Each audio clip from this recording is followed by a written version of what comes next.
Today, we're diving into one of the greatest stories ever told, the history of life here on Earth.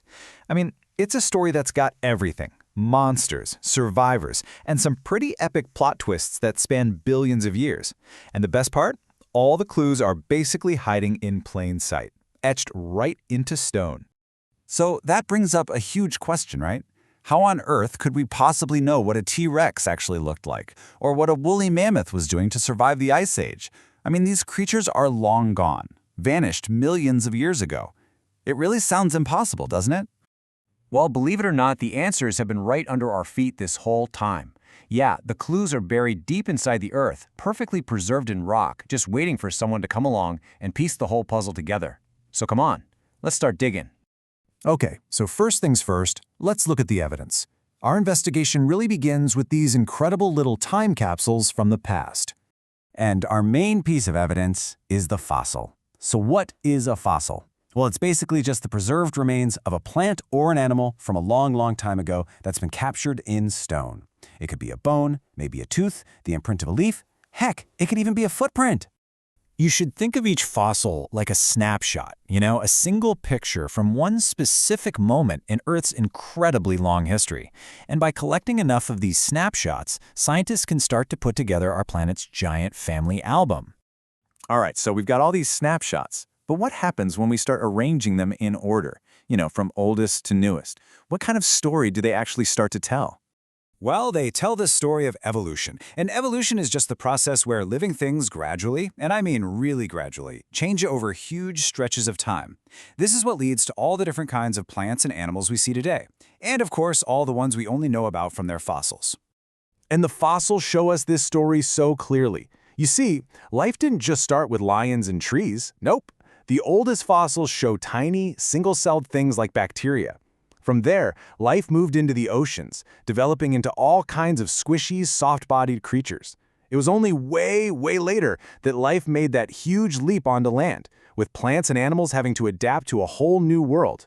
But how did these massive changes actually happen? Why did some fish eventually lead to a creature that could walk? The answer is one of the most powerful forces in all of nature. And that force is adaptation. An adaptation is any change. It could be a physical thing or even a behavior that helps a living thing survive and do well in its particular environment. It's really nature's ultimate survival tool. And hey, adaptations aren't always about growing sharper claws or thicker fur. Just look at meerkats. They developed a social behavior. They take turns standing guard to watch out for predators.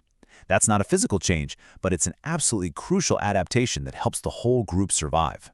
So over millions of years, as different groups of animals and plants adapt to different places, they can become so different from each other that they form a totally new species.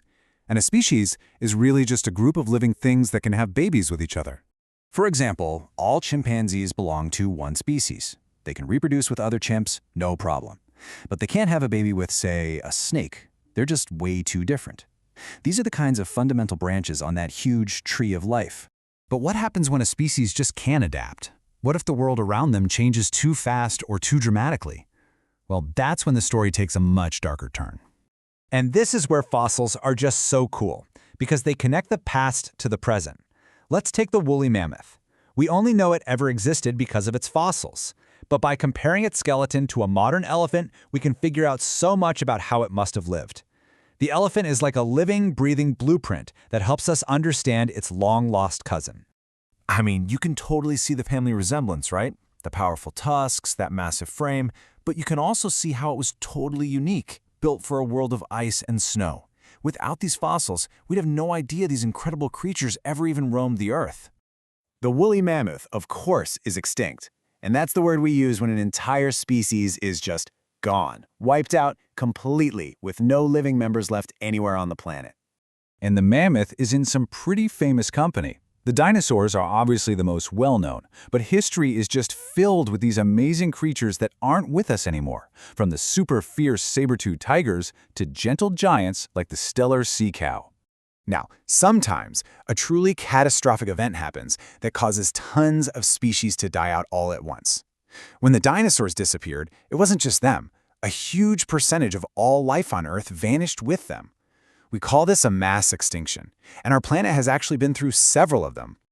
So after all that, what's the big takeaway? How do all these clues, the fossils, the adaptations, the extinctions, how do they all come together?